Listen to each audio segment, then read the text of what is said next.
It's time for my traditional Easter roast.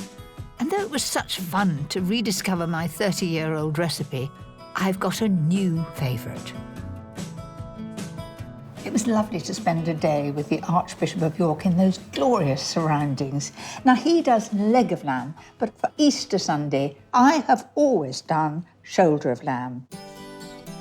It's a wonderful cut, and I slow roast it with potatoes and onions that soak up all the juices. And it couldn't be easier.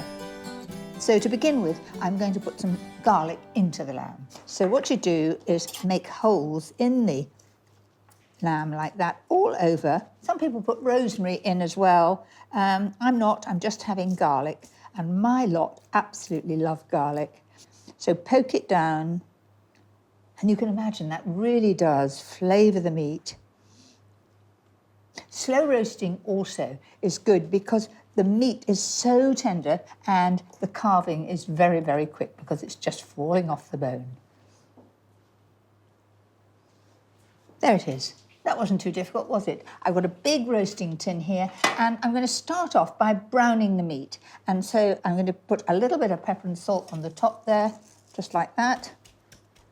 A little bit of pepper. Then I'm going to put the top side where I've done the garlic underneath like that. A little bit of more pepper and salt over there. No need to brush it with oil or anything like that because it's a fairly fatty cut of meat.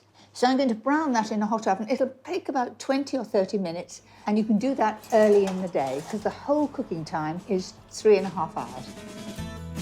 In the meantime, parboil the onions and potatoes.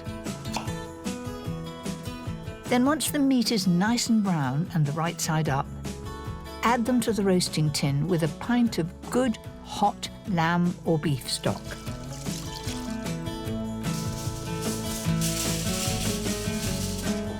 Cover with foil and then back in the oven at 140 fan for about 3 hours.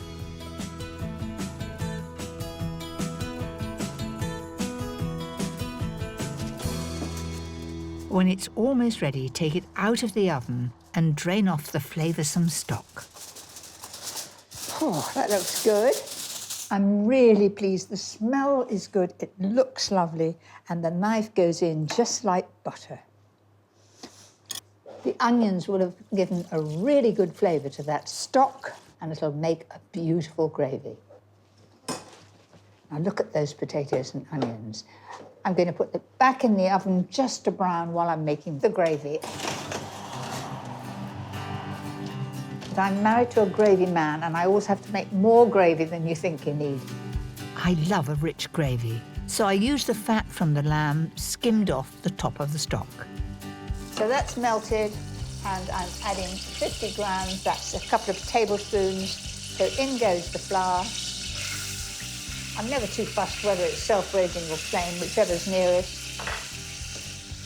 Then with a whisk it, and you've got what is in the trade called a roux. Then I'm going to add the stock. In it goes, then a good splash of red wine. After all, it is Easter, isn't it? If you haven't opened a bottle or you haven't got any, you could always add a little Madeira to it, a little sherry or a little port. Then a dash of Worcester sauce, some red currant jelly to bring out the flavour. And it may be a bit old-fashioned, but I like a bit of gravy burning to enrich the colour. And there's plenty there for everyone to serve with the lamb. The lamb has been browning beautifully.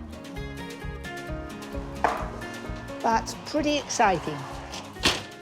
Gorgeous colour. Roasted garlic in between there.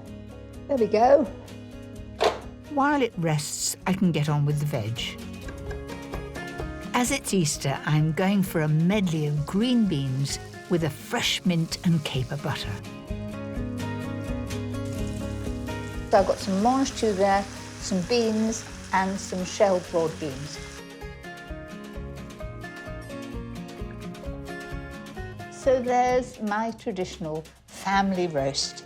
This is a perfect centrepiece for my Easter Sunday feast. and I'm looking forward to seeing what everybody else is bringing too. I feel a bit cheeky doing this. It doesn't get better than this.